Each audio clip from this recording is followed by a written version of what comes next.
tardes, les damos la bienvenida a la tercera sesión, al tercer encuentro de este ciclo que llamamos Historiedades y que tiene como leitmotiv el diálogo entre la historia y otras disciplinas, diálogo que está permanentemente en nuestro quehacer, en nuestras lecturas, en nuestros diálogos cotidianos, pero que de alguna manera tomamos como excusa para ponernos sobre la agenda una serie de debates sobre problemas que nos interesa debatir.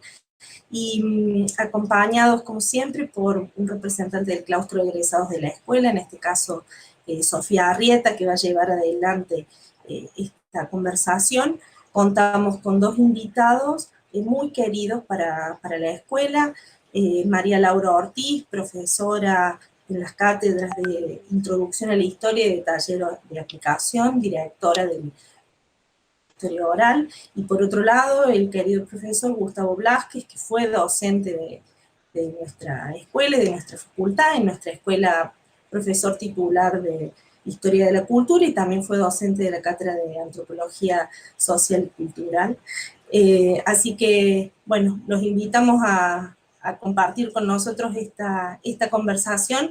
Y muchísimas gracias, Gustavo y Laura, por acceder a acompañarnos en esta oportunidad. Gracias.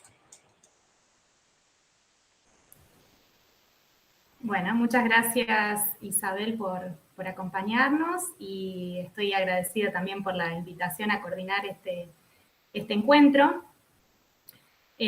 Bueno, en primer lugar les quería dar la bienvenida a todos a un nuevo encuentro del ciclo Historiedades.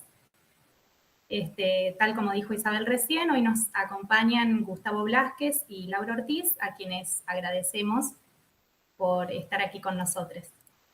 En primer lugar, vamos a presentar a nuestros invitados, a quienes seguramente todos conocen por sus trayectorias académicas, pero bueno, vamos a hacer una pequeña presentación. Gustavo Blázquez es doctor en Antropología Social por la Universidad Federal de Río de Janeiro, es profesor titular en la Facultad de Filosofía y Humanidades a cargo de la Cátedra de Teoría Antropológica 3 e investigador principal del CONICET.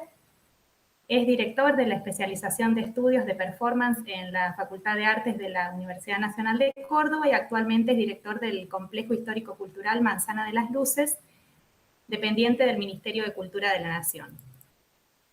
Por otro lado, Laura Ortiz es historiadora, se recibió de profesora y licenciada en Historia por la UNC y de doctora en Historia por la Universidad de Buenos Aires. Como dijo Isabel, es profesora en las cátedras Taller de Aplicación e Introducción a la Historia en la Escuela de Historia de la Facultad de Filosofía y Humanidades. Dirige el proyecto de investigación titulado Historia Oral e Historia Reciente de Córdoba, Prácticas, Experiencias, Teoría y Metodología, radicado en el área de Historia del CIFI, e integra el programa Política, Sociedad y Cultura en la Historia Reciente de Córdoba, dirigido por Alicia Cerveto y radicado en el CEA. Es miembro de la Asociación de Historia Oral de la República Argentina, de la Red Latinoamericana de Historia Oral. Tal como dijo recién Isabel, este es el tercer encuentro del ciclo Historiedades, un ciclo iniciado recientemente y que nació a partir de abrir discusiones y diálogos posibles entre la historia y la antropología, la filosofía, la sociología y tantas otras miradas. Estos diálogos no buscan dar respuestas acabadas, sino tender puentes entre las disciplinas a partir de compartir miradas, metodologías y teorías sobre lo social con la idea de otorgar mayor profundidad y espesor a nuestros objetos de estudio. Es entonces una apuesta a favor de la curiosidad y con vocación de hospitalidad por parte de la historia. Siguiendo la línea de los encuentros anteriores, que se encuentran disponibles en el canal de YouTube de la Escuela de Historia y a los cuales les invitamos a visitar, en esta ocasión nuestros invitados van a conversar sobre los diálogos posibles entre antropología e historia. Vamos a ir a los ejes acerca de los cuales se va a establecer este diálogo como primera cuestión, como disparador. Los quería invitar a que nos cuenten de qué se trata cada una de las áreas en las cuales ustedes están insertos y desarrollan sus investigaciones. Es decir, ¿qué es la historia oral y qué es la antropología? grosso modo. Gustavo, ¿te gustaría empezar? Estás silenciado. Ah, sí, sí. Ahí está, sí. Bueno, gracias por la invitación. Siempre un placer. La Isa, Pablo, que está ahí atrás de cámara, y nada.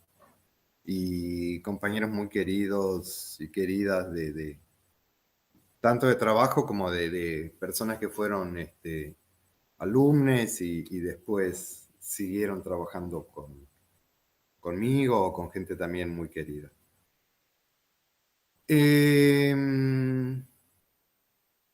Ay, qué difícil la pregunta, profe. ¿No tiene una más fácil?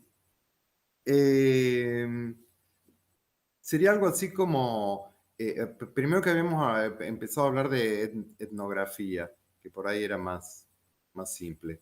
Pero bueno, si tuviera que decir así rápidamente qué es la antropología, todos los alumnos son alumnos, todos lo saben, pero me parece que hay algo particular de la antropología, o por lo menos la antropología, como muchos y muchas la practicamos, supone un interés por el punto de vista de los otros y las otras. ¿Sí? Creo que eso es algo que diferenciaría y le daría una determinada propiedad a esa perspectiva. Que más que una ciencia, si por ahí en vez de hablar de ciencia podríamos hablar de perspectivas. Y la etnografía, que es como más simple y más complejo al mismo tiempo, es como esas palabras que con el tiempo se le van sumando sentidos, porque las palabras no nacen significando todo, y eso es algo lindo que nos enseña la historia. Entonces, etnografía podría ser considerado simplemente el método, ¿sí? El método etnográfico. Esa es una posibilidad de entender qué es etnografía, que ha sido como la más clásica, la más primigenia, y que luego fue de alguna manera equiparado muchas veces con metodologías cualitativas y con términos semejantes. Pero etnografía también es un género literario. La etnografía es aquello que se producen los y las etnógrafas luego de realizar el trabajo de campo, la etnografía, se escribe un texto que es una etnografía. Entonces también tiene sus reglas. Muchas de esas reglas se fueron perdiendo, en parte subsumidas por el discurso tesis, el género literario tesis. Entonces, ese sentido de etnografía a veces no se alcanza a ver en muchas de las producciones actuales, en cierto modo de ser del género literario. Y etnografía también es un modo de crítica social.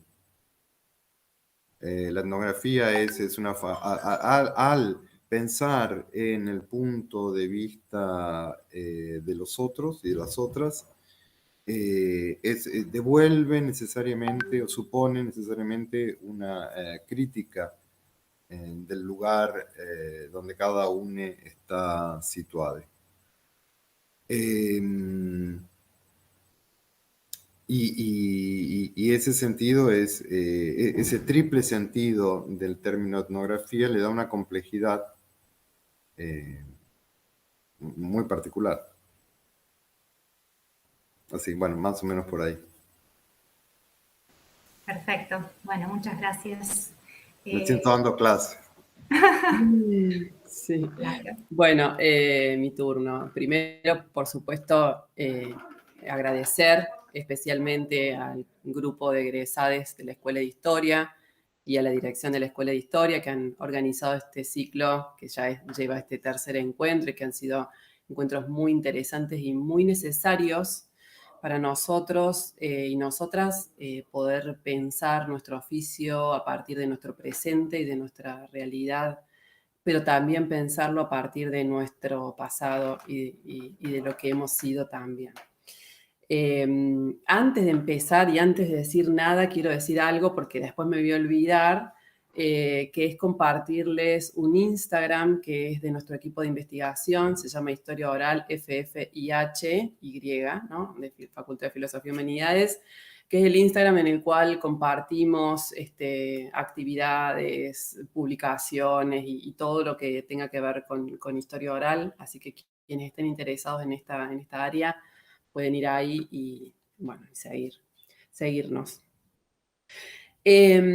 Bueno, la historia oral, por supuesto, como la historia no tiene una sola definición, tiene diferentes perspectivas, es una perspectiva polifónica, por supuesto. Digamos, si tenemos que decirlo a grosso modo, por supuesto que es la incorporación de testimonios orales a la escritura de la historia, y ya empezamos ahí con definiciones sobre lo oral y la historia como lo escrito. Entonces empezamos a jugar ahí en el filo entre lo que supuestamente es una oposición, pero en realidad forman nuestras formas de comunicarnos como socialmente lo hacemos. Y por supuesto que como esto, a partir de esta idea general, se construyen diferentes formas de verlo, ¿no? Para algunos la historia oral es un saber técnico, es un saber hacer entrevistas y es un utillaje de estrategias metodológicas para producir fuentes orales, ¿no? Como que se ve ahí la potencialidad de la historia oral como una hacer fuentes, una creación de fuentes para la escritura de la historia, ¿no? Algo que en su momento resultó muy novedoso en tanto y en cuanto la función tradicional del historiador era ir a los archivos que ya estaban previamente constituidos a buscar fuentes. Para otros, la historia oral es como si fuera una subrama de la historia económica, la historia social o la historia política. Sobre todo pensando en la tradición latinoamericana, la historia oral se asocia fuertemente a la historia subversiva, ¿no? A esta historia que se contrapone a una historia oficial, a una historia hegemónica, dominada, por supuesto, por el historicismo durante mucho tiempo, pero sobre todo una historia que se piensa como neutral, como imparcial.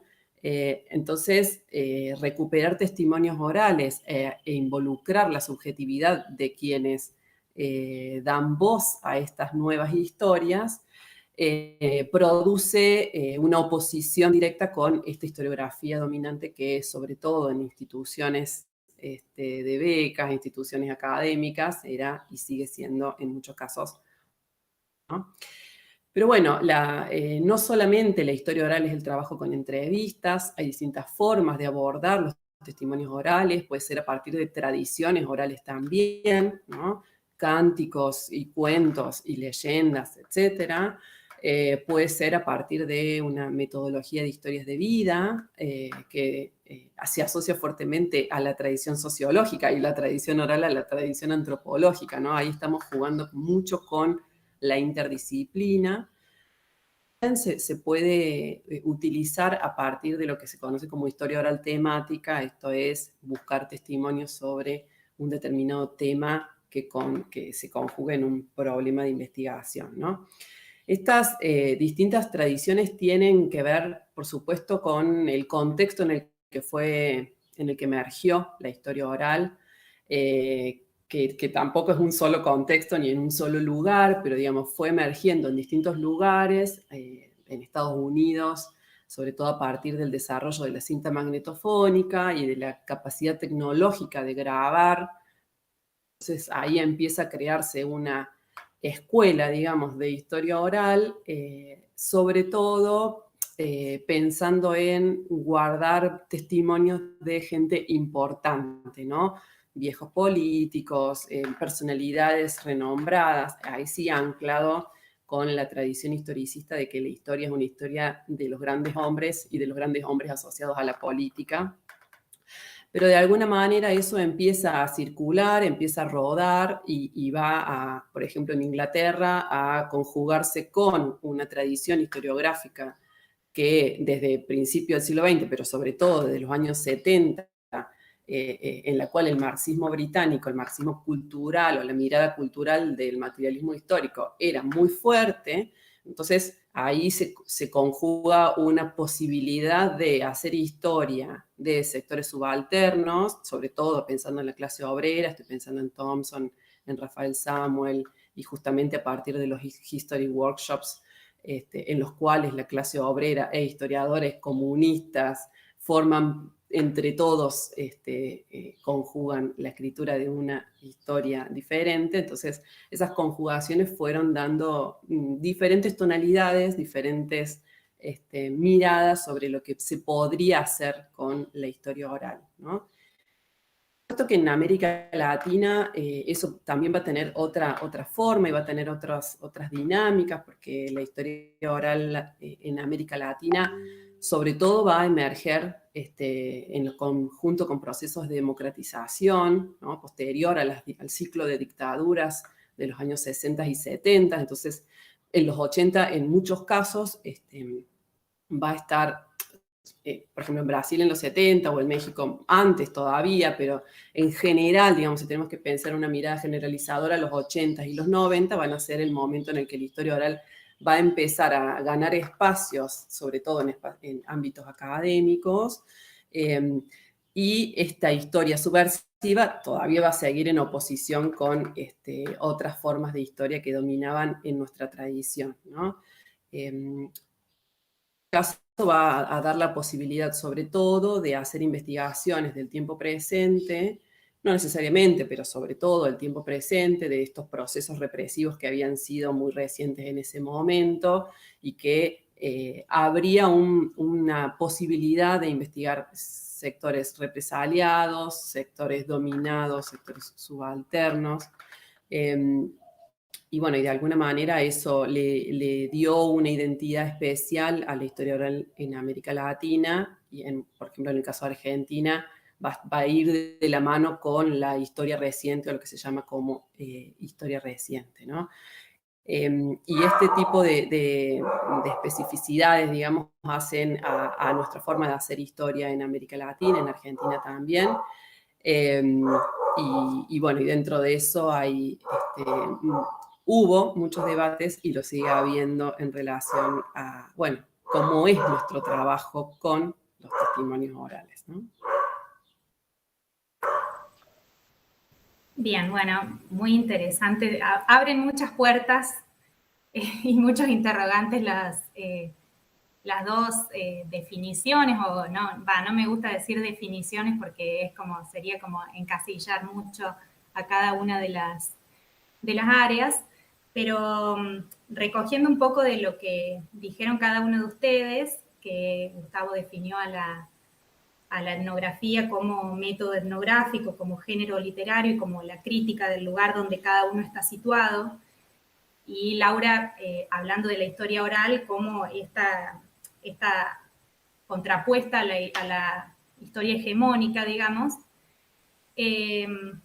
Me parece que se desprende una cuestión que es un punto de diálogo, podríamos decir, uno de los más fuertes entre historia y antropología y etnografía, y me refiero a la cuestión metodológica. ¿Cuáles consideran ustedes o cómo podemos pensar cuáles son los puntos de encuentro y al mismo tiempo también los usos específicos que cada área le da a las herramientas metodológicas? Sí, seguimos el mismo.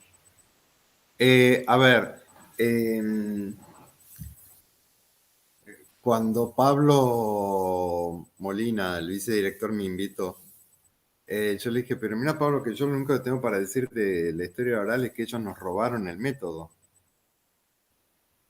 Digamos, dicho esto, ¿me entendés? Se cerró la discusión. También en la reunión que tuvimos antes de este encuentro. Exacto, digamos, porque remitía a eso, digamos.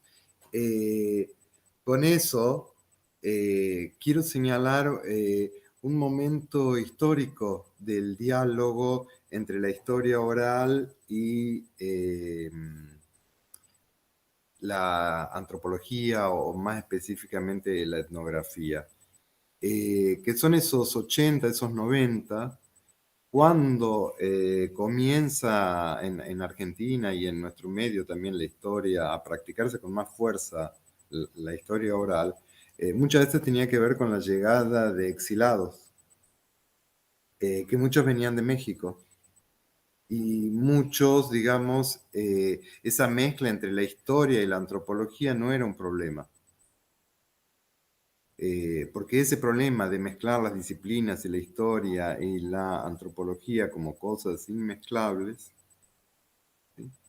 O con particularidades muy específicas, que la escuela de historia, por ejemplo, era una gran productora de esa separación entre las áreas, digamos, estaban las universales, deben ser las universales y las otras que eran las conexas, las no sé cuánto.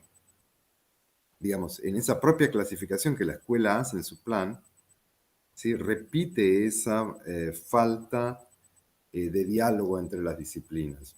Pero aquellas personas que habían llegado en los 80, en los 90, del exilio, o habían pasado ese método, o siguiendo en el exilio, viviendo en México, venían a dar cursos a Argentina, a Córdoba, a la escuela, y se inauguraba esa tradición,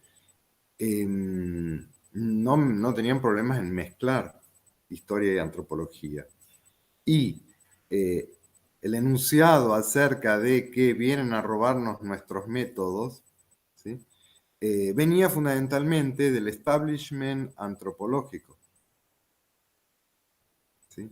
De esos antropólogos y antropólogas establecidas que también defendían la pureza de su campo disciplinar, basado en la pureza del método, y acusaban a los historiadores de no saber hacer entrevistas, y reducían la historia oral a entrevistas. Entonces no es algo que yo piense, sino es algo que en términos de performance trato de reponer ese enunciado histórico, que de alguna manera escuchaba en mi ingreso al campo académico. Ese enunciado me parece una reverenda farsa, ¿no? O no es una farsa, sino es la expresión de un estado de tensión del campo intelectual, y de defensas de territorios muy específicos y muy delimitados. Y nuestra facultad dio un paso fundamental en eso, que fue la creación del CIFI y la apuesta por la interdisciplina. Y en ese sentido, la Facultad de Filosofía merece un aplauso, digamos, de Córdoba, digamos, en esa búsqueda de lo interdisciplinario específicamente, cosa que la UBA no son sujetos, pero no desde la propia organización institucional. Nosotros institucionalmente, nuestro centro de investigación es interdisciplinario.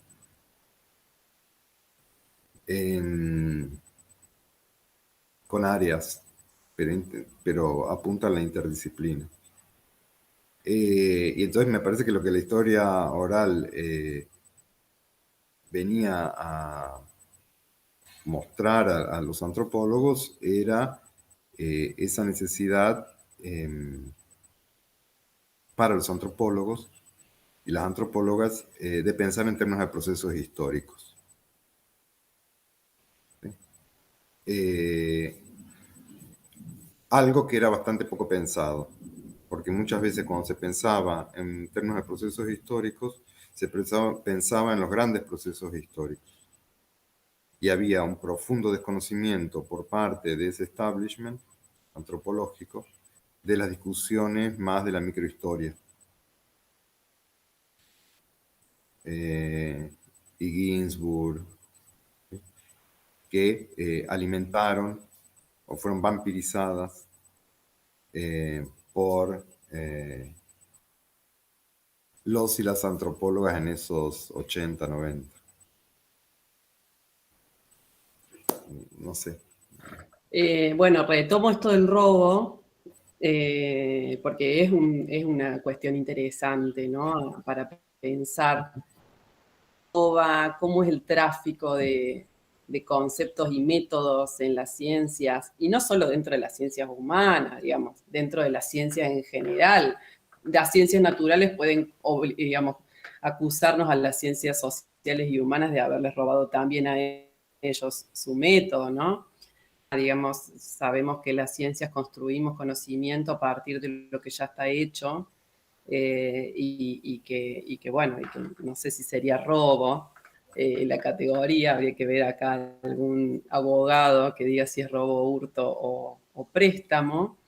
Pero bueno, es interesante pensar en eso porque, claro, la historia oral de alguna manera viene a descentrar el oficio del historiador al incorporar a los testimonios, al reincorporar, porque también recordemos que en la antigüedad la historia diferenciaba el testimonio oral del escrito y no se diferenciaban los mitos de la historia, ¿no? De alguna manera la profesionalización de la historia del siglo XIX requirió esta separación entre lo escrito y lo oral, lo objetivo y lo subjetivo.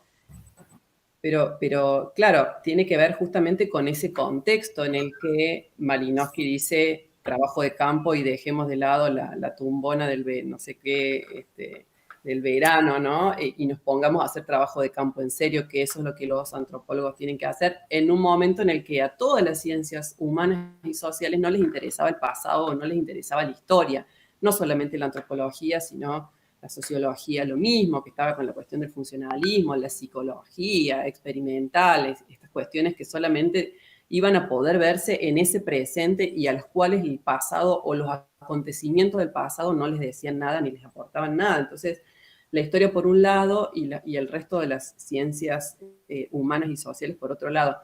Pero bueno, justamente desde mediados, digamos, de mediados de la década del siglo XX, o incluso antes, desde que surge la escuela de anales, hay en algunos sectores de la historiografía una preocupación por el diálogo interdisciplinario y por este préstamo de conceptos, ¿no? El mismo comité académico de la Escuela de Anales tenía a Maurice Holbach, un sociólogo que fue uno de los primeros en problematizar la memoria y su obra Los marcos sociales de la memoria, que bueno, justamente influyó fuertemente en la obra de Bloch, ¿no? Y al mismo tiempo la preocupación de Bloch por la psicología del testimonio, o esta cosa que él decía, bueno, hay que prestar atención a ver si un testimonio es voluntario o involuntario para pensar en la fiabilidad de lo que ese testimonio tiene, también tiene mucho de este diálogo interdisciplinario que es lo que ha puesto en nuestras producciones, más allá del título que le pongamos, si es que nos estamos robando o no. Por supuesto que también hay que recordar que para la década del 70 y del 80, con todo el movimiento cultural que hay por fuera del mundo académico, con todo el movimiento político contracultural, etcétera, la emergencia de las cuestiones de género, de la juventud y todo esto que de alguna manera trastoca todo lo que hasta ese momento se conocía como legítimo y como lo que estaba bien hacer e investigar. Y en la historia eso es, digamos, fuertemente va a ser retomado a partir de esta idea de distintos tipos de historia, y el giro antropológico fue uno de ellos, ¿no? La incorporación de la etnografía, la descripción densa, en análisis históricos, de alguna manera intenta reponer ese diálogo entre la historia como transformaciones en el tiempo, no necesariamente acontecimientos del pasado, sino un vínculo entre el pasado y el presente con la identidad en el presente. Y por supuesto que ahí la antropología y sobre todo la etnografía, el trabajo de campo, la observación participante o las estrategias que los antropólogos ya venían desarrollando desde hacía más de un siglo, o casi un siglo, ¿no? Aporta muchísimo a esto. Y además, esto que dijo Gustavo recién, ¿no? Muchos de los que empezaron a hacer historia oral eran historiadores académicos, ¿no?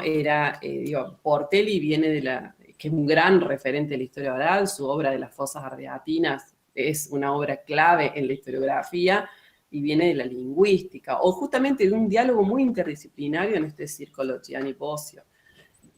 Bueno, Ronald Fraser, ¿no? Un historiador que nunca pasó por ninguna universidad, que hizo historia oral porque sacó un grabador y se fue a entrevistar a todos los sobrevivientes de la Guerra Civil Española que habían estado en la retaguardia y escribió una obra increíble con una tensión narrativa llevada a cabo por los testimonios y por las preguntas del mismo, y no era un historiador, ¿no?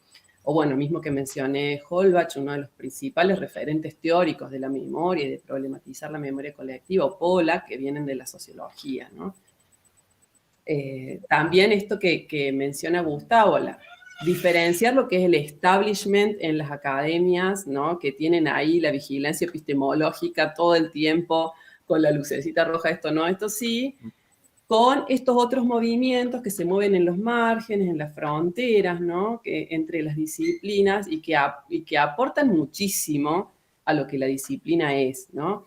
Pero que la incorporación de la oralidad al trabajo del historiador, de la historiadora, justamente lo que te permite es problematizar por qué consideramos que ese testimonio es subjetivo y que las otras fuentes legitimadas por nuestra tradición disciplinaria, las fuentes escritas, oficiales, los periódicos, etcétera, no lo serían, ¿no? Entonces, esa incorporación, descentra nuestro trabajo, porque al incorporar esto que es novedoso, que puede ser que venga del palo de la antropología o de la sociología o de la psicología, justamente lo que hace es enriquecer todo el trabajo, porque los historiadores orales no solamente trabajamos con testimonios, sino con toda fuente posible, con todo aquel vestigio, indicio de lo que queremos investigar. Entonces, esta complementación, ¿no?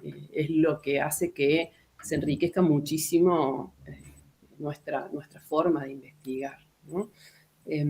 Y de alguna manera permitió incluso discutir si era que la historia oral venía a reponer a la historia a los sin voz, ¿no? Que fue uno de los lemas principales. Gustavo mencionaba la cuestión del otro como muy fuerte en la antropología, y de alguna manera decir que la historia oral le daba voz a los sin voz, que fue como el lema iniciático de esta perspectiva, tenía mucho que ver con esto, ¿no? Con incorporar a los otros, los que no habían entrado en la historia oficial, los que no estaban registrados en los archivos tradicionales.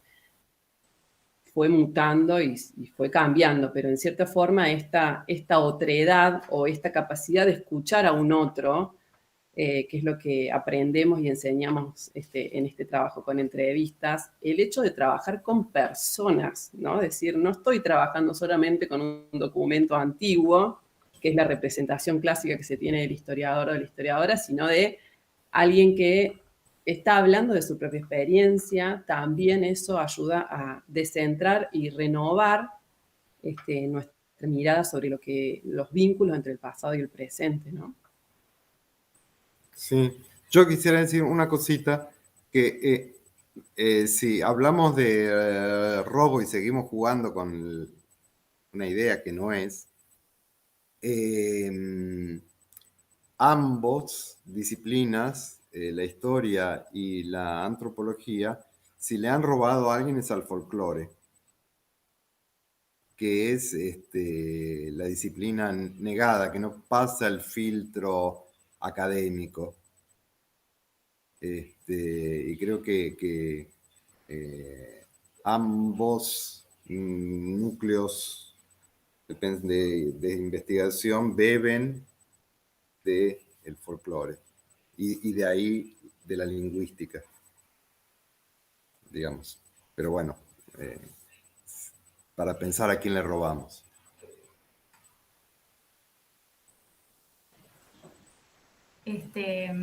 Bueno, muy interesante pensarlo en ese sentido también. Bueno, ustedes fueron haciendo cierto recorrido, digamos, por los debates y los cambios que han ido sufriendo dentro de cada una de las áreas, de las disciplinas, acerca, digamos, en diálogo con las otras. Y me gustaría que nos contaran acerca de los debates actuales, digamos, que atraviesan el campo de la historia oral y de la etnografía, la antropología. Puede ser en relación con la otra disciplina o debates específicos, digamos, pero como situar un poco de en qué momento estamos actualmente en cada una de estas áreas. Sí, a ver, por ahí yo más que eso, que no sé si me sentiría capaz de decir eso porque es como hablar de lo que está sucediendo.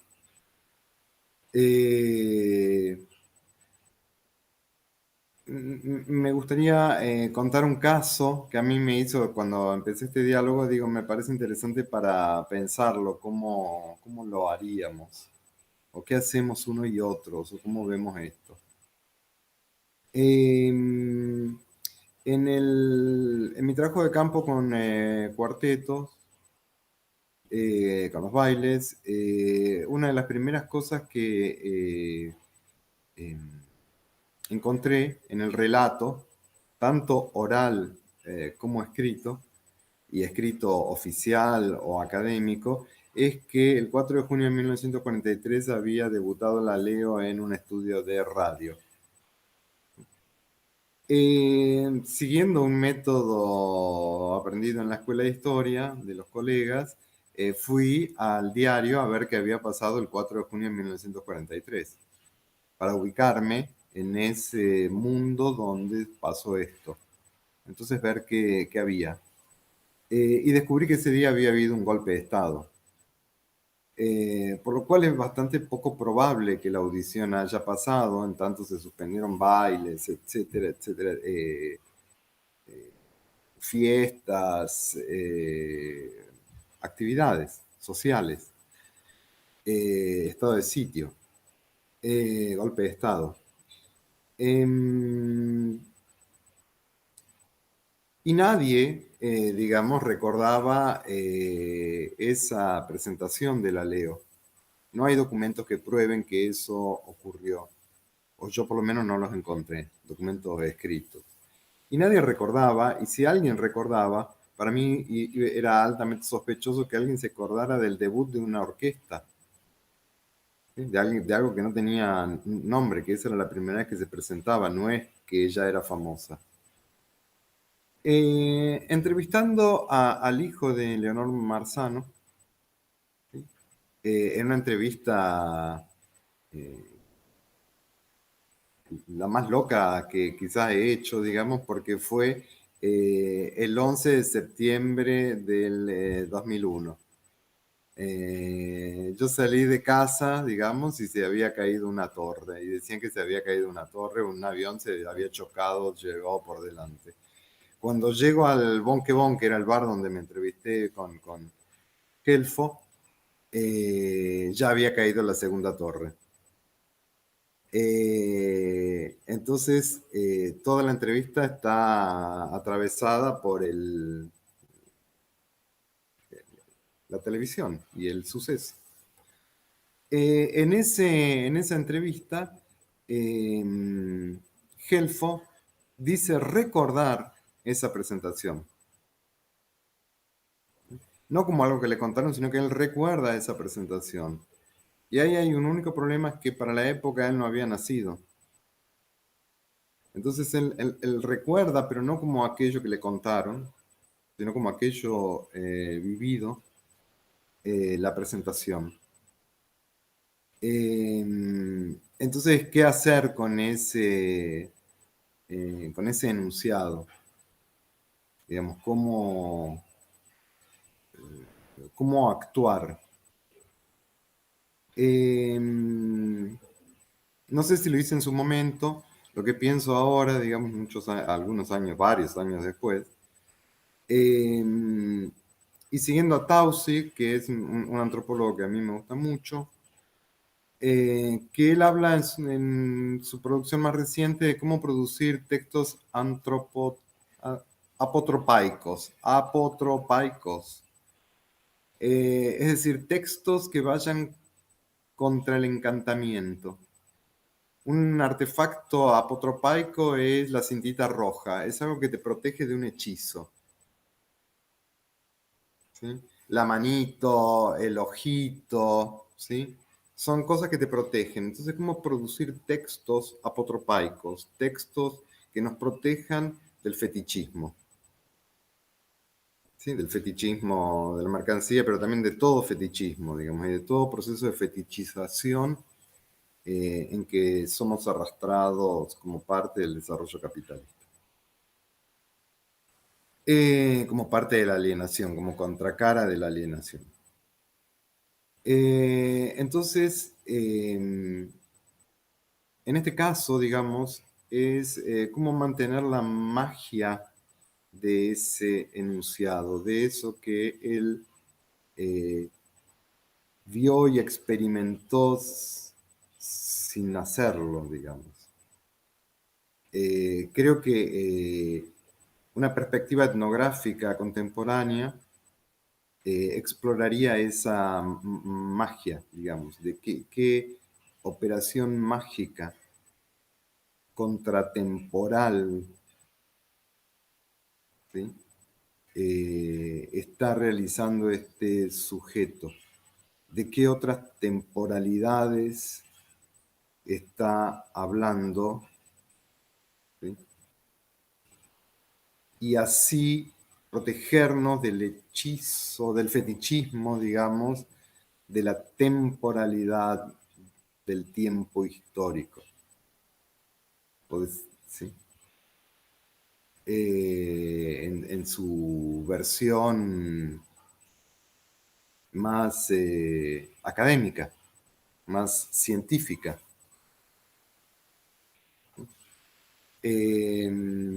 Entonces, que se trataría no de explicar este enunciado, sino de mostrar su fuerza performativa y su capacidad de instalar otra temporalidad. Yo creo que eso sería una perspectiva etnográfica contemporánea. No sé muy bien qué harían los historiadores orales con esta situación. Bueno, por supuesto que no habría una sola respuesta para esto, ¿no? Por ejemplo, Ronald Fraser plantearía que, bueno, primero la mayoría recomendaría volver a entrevistar, consideración esta inconsistencia temporal y ver qué reacción hay. Muchas veces volvemos a entrevistar, ponemos en situación esta inconsistencia y la respuesta es la misma. No, estoy seguro que yo lo vi, pero vos no habías nacido. No, yo estoy seguro que yo lo vi. Porque justamente, y esto es lo que dice Regine Robben, cuando recordamos, los recuerdos siempre están mezclados entre lo que vimos o lo que vivimos y lo que creemos haber vivido porque nos lo contaron y lo que escuchamos y que se transmitió, esto que forma parte de lo que Holmes diría la memoria colectiva, ¿no? Pero bueno, recién lo mencioné, Alessandro Portelli, uno de los referentes más importantes dentro del campo de la historia oral, que justamente analiza casos de este tipo, ¿no? Es como que se dedica a ver este tipo de cuestiones. Lo vio en su obra sobre las fosas ardeatinas, en otro artículo que se llama La muerte de Luigi Trastulli. Y en todos los casos encuentra esto, gente que está segura de haber visto y vivido algo y que la temporalidad no de ninguna manera lo hubiese permitido, ¿no? Y justamente, mira, acá encontramos una de las tantas cosas que nos hermanan o que nos complementan, digamos, a la historia con la antropología, porque es eso, no es buscar el dato en sí mismo, digamos, ¿fue el 4 de junio del 44 o fue el 5 de junio? No es eso, sino que lo que nos interesa es pensar por qué esa persona está haciendo ese desplazamiento temporal. ¿Por qué en esa memoria? ¿Qué quiere decir? Porque esto es lo que plantea Portelli. En la memoria no solo nos interesa lo que la gente cuenta, sino cómo lo cuenta y qué nos quiere decir con eso que está contando. Porque forma parte de reconocer que nuestras historias no son la verdad, esto va a cuenta de esto de los debates que planteaba Sofía en la pregunta, la verdad absoluta o que contamos las cosas tal cual sucedieron, como había dicho von Ranke en el siglo XIX, principios del XX, sino que, o fines del siglo XIX, sino que lo que hacemos es aproximarnos a esa realidad a partir de interpretaciones nuestras, de los historiadores, las historiadoras, de la gente que entrevistamos y de los otros testimonios, indicios que hay de eso. Y en el caso de la memoria en particular, es interesante pensar en eso. ¿Qué es lo que hace que una persona solape eso? ¿Qué nos quiere decir? O digamos, eso tiene muchas claves sobre lo que para esa persona y para el grupo en el que esa persona está, ese individuo, no como individuo, sino como ser social, que forma parte de un colectivo, de una comunidad de sentimientos, de una comunidad afectiva que recuerda, ¿qué significa para esa persona ese acontecimiento, ¿no? Muchas veces pasa, y de hecho es una de las razones por las cuales para la institución historia, la memoria es fallida, no es una fuente fiable, ¿no? No era una fuente fiable. Durante mucho tiempo se consideró esto, porque justamente lo que es oral es dinámico, es vivo, es movible, se reinterpreta todo el tiempo. Todo el tiempo estamos reinterpretando nuestro propio pasado individual y colectivo a partir de nuestro presente y de las necesidades que se nos plantean en el presente. Entonces, en esas reinterpretaciones y en esas movilidades, para la disciplina, para la tradición disciplinar, eso no es bueno, no sirve, no es fiable, ¿no? Entonces, está bueno pensar en qué es lo que hace que la gente diga lo que dice, piense lo que piense y recuerde como recuerde. Y después, bueno, hay, por supuesto, siempre estamos pensando en que necesitamos un testimonio para validar una idea. Esto es lo que plantea Ginsburg en un artículo, bueno, en varios artículos, pero él compara en varias oportunidades el trabajo del historiador con el del juez, ¿no? Esto de buscar testimonios para aclarar un hecho y en base a eso el juez dictará sentencia y el historiador escribirá la historia, ¿no? Y entonces, bueno, ¿cuántos testimonios hacen falta para que un hecho se dé por sucedido, ¿no? Por acontecido? Y hay en esas ideas que este autor nos plantea un debate interesantísimo por detrás que involucra todas las ciencias. ¿Qué es lo representativo de algo? ¿No? Y es un debate que ya lleva muchas décadas, ya existió en los 80, en los 70, pero todavía el día de hoy nos sigue sucediendo que nos plantean esto. Bueno, vos, ¿por qué tomaste estos testimonios y no otros? ¿Por qué estos son representativos de algo y no otros? ¿No? Y de hecho, una de las recomendaciones que vienen de la sociología, la historia oral es, bueno, busquemos lo más representativo, o sea, que haya mujeres, que haya varones, que haya viejos, que haya jóvenes, que haya identificados con, que haya opositores a, o esa heterogeneidad de testimonios te daría una sensación de representatividad al estilo muestreo sociológico, ¿no? Y bueno, justamente lo interesante del trabajo de Ginsburg, no solamente de esto que estoy mencionando, sino de su obra, es, bueno, poner el foco ahí en lo que supuestamente es anómalo a lo común. Entonces, poder problematizar qué es lo común y qué es lo diferente y qué digamos, entraría dentro de la norma social o cultural o histórica y qué saldría de eso, ¿no? Bueno, estos son algunos de los debates que atraviesan a la historia, la antropología, la sociología, bueno, a distintas disciplinas y en eso también hay un hermanamiento con la etnografía. Creo yo, esto también es una idea, quizás un apriorismo, pero tengo la sensación de que las antropólogas lo tienen como más asumido a esto y vamos para adelante, y para los historiadores todavía sigue siendo como una traba, uy, no, pero me faltan 8 entrevistas de mujeres porque tengo solo, uy, no, pero el fetichismo del documento sigue estando muy fuerte en la historia, más allá de que sea un documento oral o un documento escrito, ¿no? Necesitamos ahí dar cuenta de, ante nuestras instituciones, de que lo que estamos haciendo tiene validez científica dentro de los rangos de que la ciencia determinó en el siglo XIX, ¿no? Ahora en el XXI. Pero bueno, esas son algunas de las cuestiones que me parece, por lo menos así de grosso modo, y al vuelo de pájaro, lo más, o lo que más ha sido debatido en este último tiempo. Y después otra de las cuestiones, que solo lo menciono así también rápido, es, hilado con esto que digo del fetichismo del documento, es qué hacer con las entrevistas y de quién son las entrevistas, ¿no? Porque no, al ser un documento que crea cada uno de los investigadores que se dedican a esto, no forman parte de acervos, no forman parte de archivos, entonces no se pueden compartir. Hay una cuestión, hay un debate en términos de propiedad intelectual, de quién es la entrevista, si es del historiador, la historiadora o del testimoniante, o de los dos. Y si es de los dos, ¿cómo hacemos para compartir esto, por ejemplo, en un acervo o en un archivo? Y si se constituye un archivo, ¿cuál es la ley que resguarda que el uso de esos testimonios respete la intención de quien lo dijo? Digamos, hay todo un debate y resuelto, por lo menos, o bueno, resuelto a medias en nuestro país. En otros países hermanos latinoamericanos hay legislación diferente, entonces hay otras formas de resguardarse o de proteger al entrevistado, entrevistada y a quien lo hace la entrevista. Y quizás ahí hay un poco más de avances y de ejemplos para ver.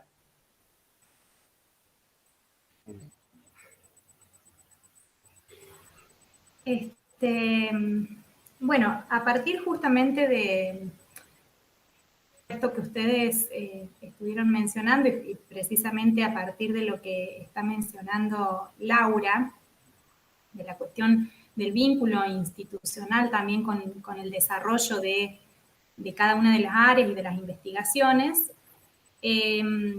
sabemos que hay una demanda de organismos científicos y tecnológicos por la conformación de comités de ética que en cierto modo supervisen la producción científica en las ciencias sociales. Y de hecho hay una discusión y avances en ese sentido en nuestra facultad, en la Facultad de Filosofía, que vienen realizándose desde fines del siglo XVII, del 2017, perdón, a instancia de lo propuesto por la Secretaría de Investigación, Ciencia y Tecnología de nuestra facultad, en relación a la conformación de un comité de ética.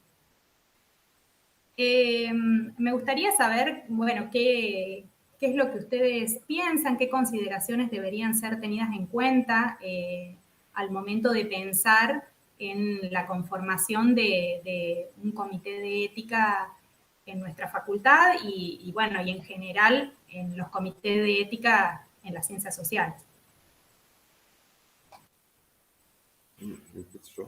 Empiezo yo de... ay, Dios mío. Con esta profe me bocha. Yo entiendo que es un debate importantísimo, fundamental, que ahí hay algo político que se está jugando, que es de una relevancia superior, digamos, ¿no? Ahí hay muchísimas cosas en juego. Pero tengo un problema personal que no me interesa en absolutamente nada. Creo que me interesa poco y nada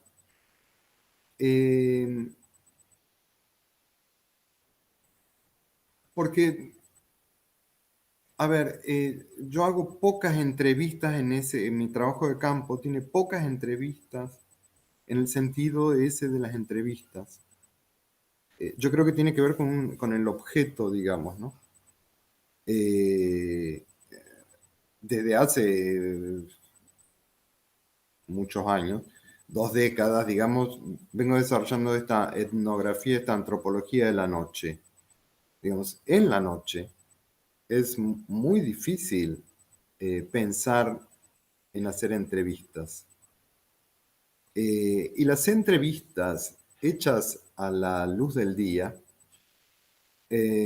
nos hablan de otro sujeto y de otra subjetividad que no es la que yo estoy explorando, que es esa subjetividad que se produce en la noche.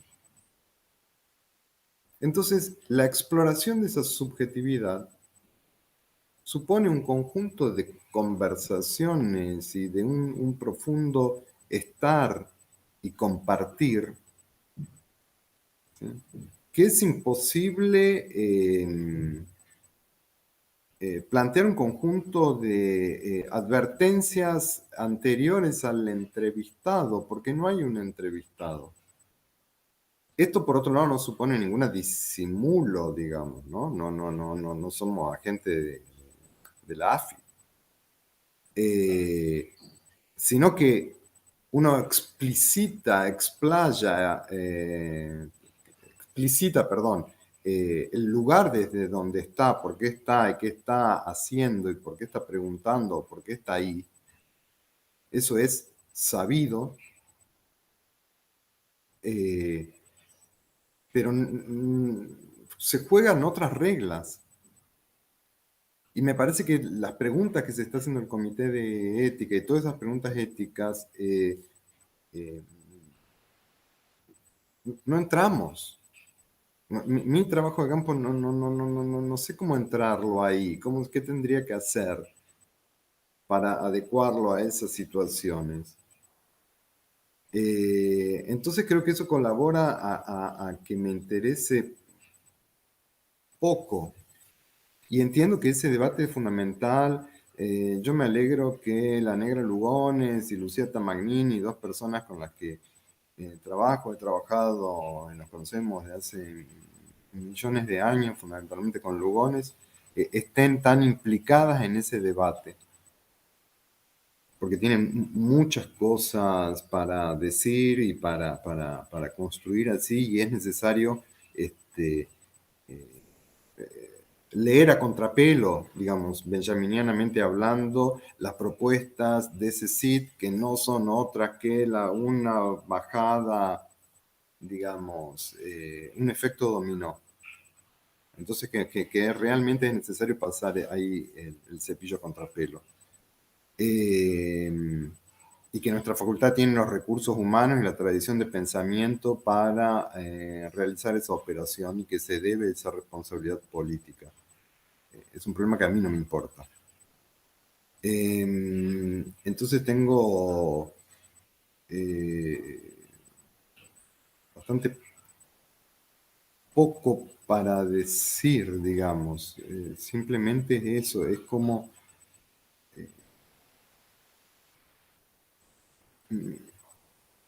para mí tiene un costado tremendo, que es el de la domesticación. Digamos, cómo este código de ética, aún con todas las lecturas posibles, no se transforma en algún tipo de proceso de domesticación. Hay otra cuestión que es la de la autoría, que me parece muy importante, digamos, y que ya no tiene que ver con el comité de ética, que es los derechos.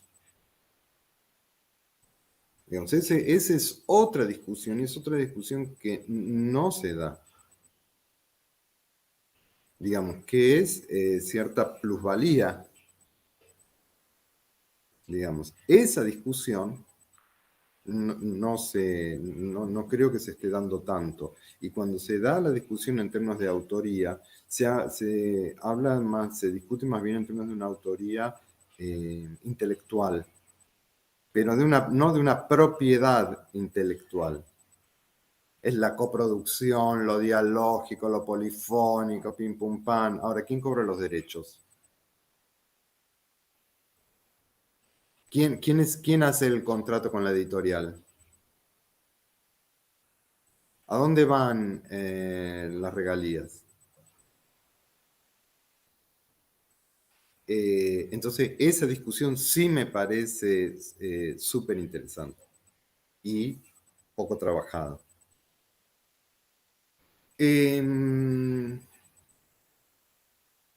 Por otro lado, también, y con esto termino, digamos, me parece que nuestras investigaciones no necesariamente tienen que ser textualizadas en las formas en que las textualizamos. Digamos, y entonces, ese régimen, ese código de ética, etcétera, etcétera, ¿cómo afectaría a las otras textualizaciones de nuestras investigaciones? No somos unos meros escribientes de papers. Nuestras investigaciones, los resultados de nuestros trabajos, tienen que adquirir otras formas. Tenemos que ser capaces de comunicar la ciencia de otras maneras.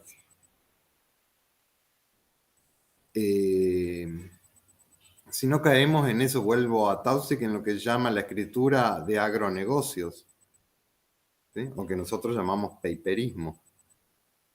¿Sí? La fábrica continua de papers del mismo modo que el agronegocio, ¿no? Que seca además el campo y hace que todos los maíces crezcan iguales y todos los papers y todos los congresos cada vez son más parecidos.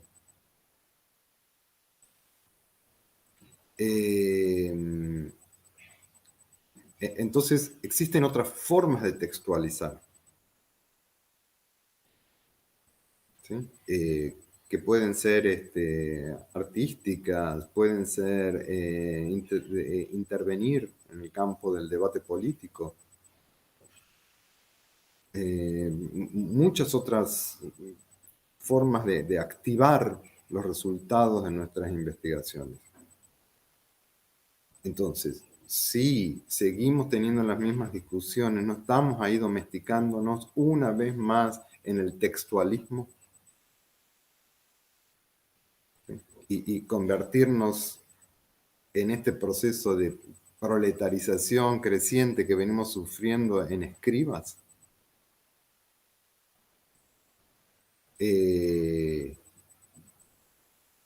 Yo apuesto a otras formas de textualización, digamos, y un poco en relación a eso es estar en la manzana de las luces y produciendo y gestionando y haciendo otra cosa, digamos, ¿no? Poniendo en acción determinados saberes produciendo otros papers, digamos, de otra manera que no son escritos. Entonces ahí, bueno, ¿cómo hacen? ¿Cómo ese comité de ética va a decir algo acerca de eso? ¿Tiene algo para decir? Pero hablo desde la ignorancia porque realmente, y la negra Lugones lo sabe y me ha sufrido, a mí no me importa nada la discusión sobre la ética. No, a mí me parece que es una discusión que es importante que la demos y aparte creo que la Facu lo está dando de una forma muy amplia, muy horizontal, más allá de que claramente hay gente que se está ocupando específicamente de esta tarea, se han hecho talleres y eso, bueno, nada, permite que la gente conozca, se informe y también pueda dar su opinión sobre esto, ¿no?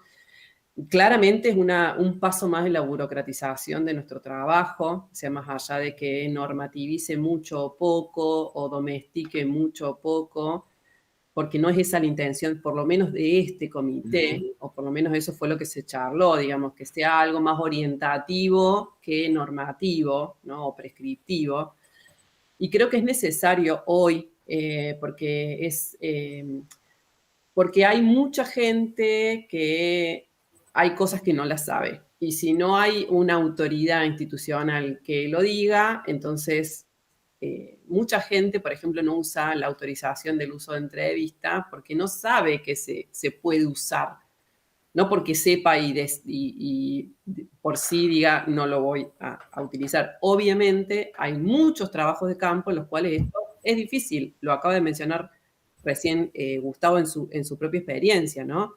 Pero, digamos, gente analfabeta o gente en situación de calle o gente en distintas circunstancias, no necesariamente de la noche o bajo el consumo de sustancias, sino en muchos otros ámbitos en los cuales esta herramienta que tiene que ver con la protección legal y ética de nuestro trabajo puede no ser útil, ¿no?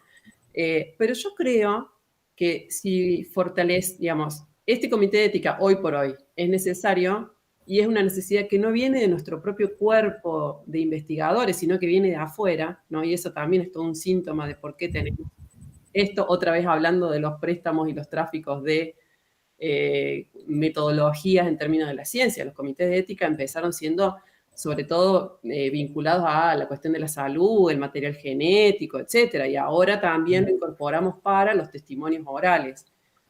No me parece en sí bueno ni malo, pero digo, si hubiésemos fortalecido nuestra formación metodológica en las carreras de grado y de posgrado, y si tuviéramos todo este tipo de debates, sería bueno, digamos, que quizás no hace falta, si tenemos una buena formación y discutimos esto entre todos, no haría falta un comité de ética que te diga, che, para que este proyecto sea aprobado necesitas mostrarme cuál va a ser el modelo de autorización o de consentimiento informado que vas a utilizar, ¿no? Y retomo un poquito, digo, Silvia Rivera Cusicanqui, una de las máximas referentes de la antropología, de la sociología y de la historia en Latinoamérica, planteaba que la historia oral era una forma de descolonizar la historia. ¿No? Entonces, acá estamos como yendo para atrás en ese punto, ¿no? Estamos como volviendo a estos regímenes de superexplotación, de burocratización y de, al fin y al cabo, colonización de nuestro trabajo. Rafael Samuel planteaba algo similar mucho tiempo antes en Inglaterra, también la historia oral como una forma de desprofesionalizar, en este sentido que hablaba al principio, ¿no? Pero bueno, son cuestiones que me parece importante que las pensemos, porque cuando uno empieza a tirar la cuerda y decir, bueno, está bien, es importante resguardar, por ejemplo, la identidad de los testimoniantes y que si no quieren figurar con su nombre, que se le pueda poner un seudónimo, porque la ley de protección de información personal existe. Bueno, pero ¿por qué no hacemos lo mismo con los expedientes judiciales del siglo XVIII, que sacamos a la luz y hablamos de todo lo que ese expediente habla y no protegemos la identidad de esa persona, que por supuesto, si era del siglo XVIII, no estaría viva, pero quizás sus descendientes sí, y les preocupe la información personal de ese tatarabuelo, ¿no? O bueno, de la misma manera con esta información, digamos, si empezamos a tirar de la cuerda, podemos empezar a abrir un campo en el cual este comité de ética en realidad tenga que empezar a vigilar mucho más que los consentimientos informados de la entrevista que hagamos hoy.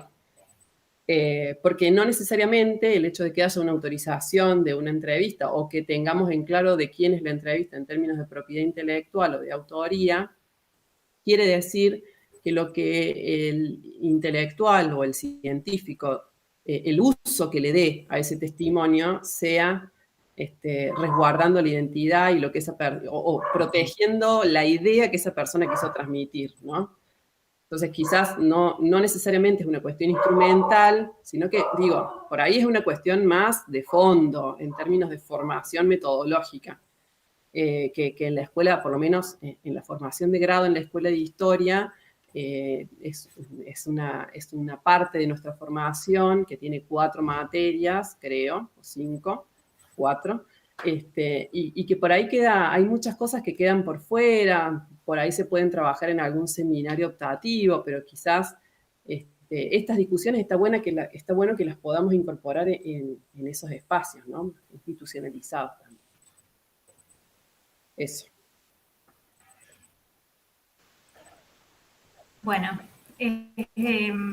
la verdad que en cada una de las cuestiones que han ido dialogando se abren muchísimas puertas que me gustaría seguir conversando, pero bueno, tenemos un tiempo. Así que les voy a transmitir una de las preguntas que surgieron a través del chat. Es dirigida a los dos, dice Gustavo y Laura, ¿podrían profundizar en la diferencia entre testimonios representativos y significativos? Esa tensión se potencia mucho en las entrevistas con artistas. Esa es la pregunta. ¿Quién quiere empezar? Sí.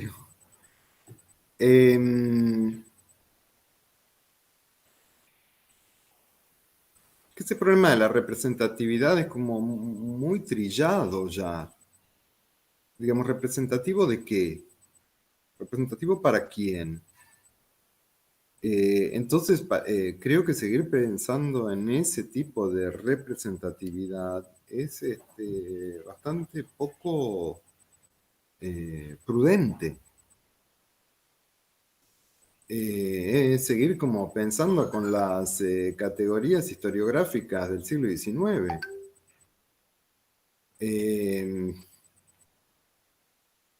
Entonces, me parece que los testimonios van teniendo sentido, las entrevistas, o quienes uno va entrevistando y construyendo ese saber, son todas igualmente significativas. Digamos, es nuestro trabajo, es nuestra perspectiva la que las hace significativas. ¿Y es significativa para qué? No hay mejores y peores entrevistados. Ni hay un número X de sujetos que deben ser entrevistados. Porque esas cuestiones dependen de la perspectiva analítica. No pueden ser fijadas de antemano. Pero bueno, en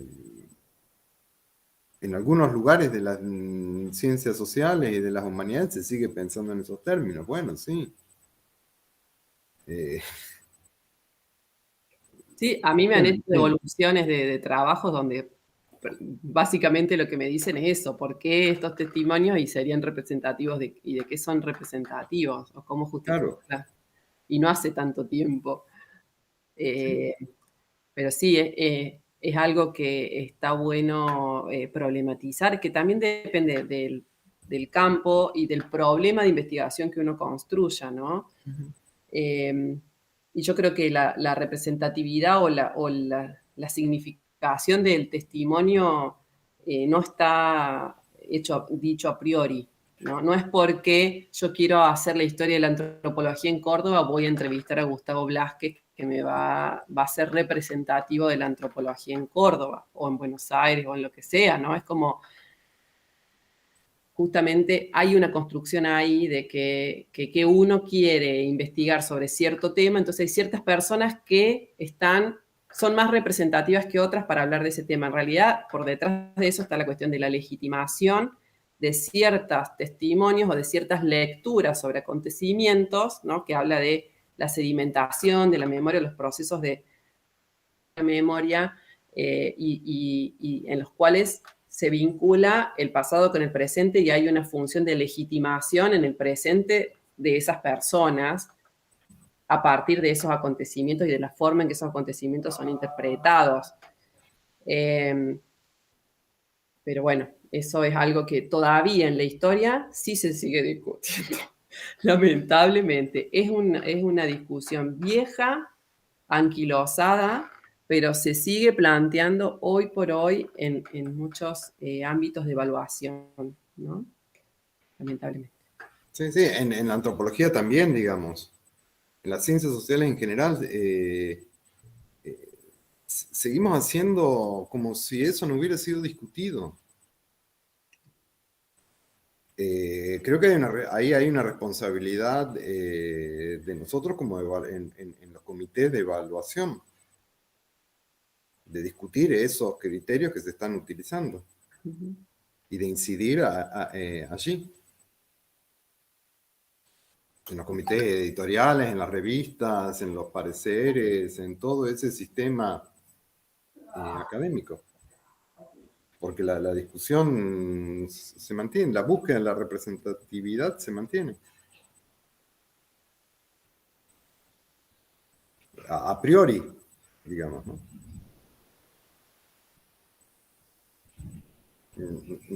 No sé si es sobre eso. Si es sobre los artistas, para mí es bastante poco interesante entrevistar a los artistas. Porque tienen como un cassette. En general dicen las mismas frases que aparecen en las notas periodísticas y se repiten mucho. Eso es algo que encontré, digamos, que poco interesante que era entrevistar a los artistas. Y que lo interesante, digamos que es como lo que estaba haciendo y que estaba haciendo con Cecilia Castro, una antropóloga, es hacer trabajo de campo en camarines. Entonces, no entrevistar a los artistas, sino estar con los artistas. Algo que yo ya había hecho en la noche cuartetera, digamos, ¿no? Parte del trabajo con los artistas era viajar con ellos o compartir el camarín, y que eso era mucho más interesante que tratar de entrevistarlos. Y cuando los entrevistaba, entraban en el personaje del artista, digamos, era como intrusos. Digamos, Que esa es la parte de la etnografía que nos falta robar a los historiadores. Porque el trabajo de campo que hacen los antropólogos, este acompañamiento que hacen, te permite otra mirada sobre esa persona, que es muy diferente. Todavía los historiadores tenemos fuertemente arraigado el extractivismo científico, que es ir, entrevistar, a lo sumo un encuentro previo, un encuentro de evolución y finit, ¿no? No hay esa relación que establecen ustedes, que lleva un tiempo, que te permite esto, que es ya, bueno, la construcción de la alteridad justamente a partir de ahí, ¿no? Sí. Nos falta esa partecita. Tomo nota te pongo el meme de tomo nota para... claro, lo que pasa es que después cómo incorporamos eso a nuestras producciones, ¿no? Alguien que te eleva a decir, ya sos una antropóloga, te corriste de la historia porque ya no sos más historiadora, sos antropóloga, y bueno. Taco, claro. Bueno, creo que eso abre la puerta de la gran cuestión de qué es fuente y qué no. Entonces, digamos, hacer observación participante, trabajo de campo, más etnográfico, digamos, en el ámbito de la historia, es algo que no tiene tanto lugar, digamos. Y sin embargo, digamos, esas aproximaciones al campo muchas veces cambian sustancialmente los resultados de las entrevistas con las que después, bueno, obtenemos las fuentes.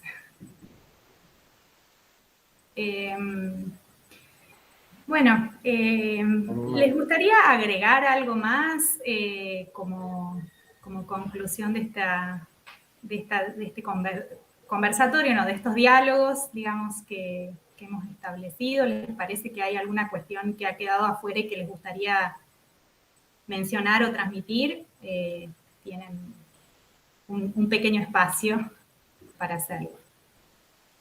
Yo, bueno, de nuevo agradezco la invitación a esta participación, agradezco a Gustavo este diálogo, para mí un honor, por supuesto, charlar con vos. Y bueno, también compartir, al principio lo hice, el Instagram de nuestro equipo de investigación, que está radicado en el CIFI, y contarles que este mes tenemos nuestro congreso de historia oral, que se va a desarrollar de manera virtual. Originariamente la sede era Rosario, pero bueno, se terminó haciendo virtual por la emergencia sanitaria. Y bueno, que por ahí en ese Instagram pueden encontrar información para quienes quieran sumarse a alguna de las mesas, escuchar. Hay talleres muy interesantes. De hecho, el mismo Alessandro Portelli va a estar en unos conversatorios, y hay otra gente muy interesante que tiene experiencias en nuestro país y en otros países también. Así que, bueno, hecha la invitación para que se sumen ahí.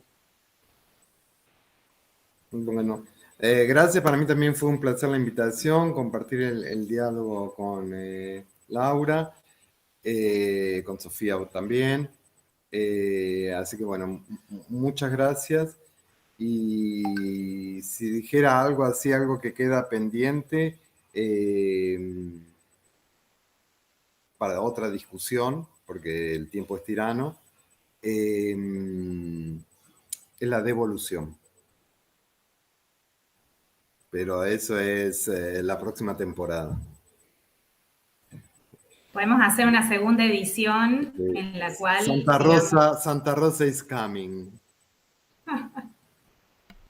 Bueno, yo quería, antes de que Pablo haga el cierre, quería también agradecerles. La verdad que me siento muy, muy feliz, muy satisfecha de haber podido conversar con ustedes y haber coordinado en cierto modo este diálogo. Gracias a la escuela por la oportunidad y a ustedes por estar hoy con nosotros. Bueno, tomo la palabra para agradecer, básicamente muchísimo, agradecer sinceramente por esta conversación tan rica e intensa por momentos, con tantos puntos de fuga, ¿no? Desde y hacia los campos del saber y lo que han sido los campos de experiencia, por traer también toda esa experiencia al diálogo. Bueno, muchas gracias Gustavo por pasar nuevamente por la Escuela de Historia en esta sala virtual, pero por pasar nuevamente por la escuela y por esta conversación que nos has brindado. Muchas gracias Laura por compartir el trabajo y la experiencia que tenés acumulada en este campo y también por este diálogo tan rico. Gracias Sofía por moderar y por llevar el pulso de una conversación y de un diálogo que estuvo como muy, muy intenso y muy lindo. Y gracias a todos y a todas quienes acompañaron desde el chat, desde la emisión, por participar de este tercer encuentro. Y bueno, como dice Gustavo, será hasta la próxima emisión, para la próxima. Muchas gracias a todos y a todas por sumarse.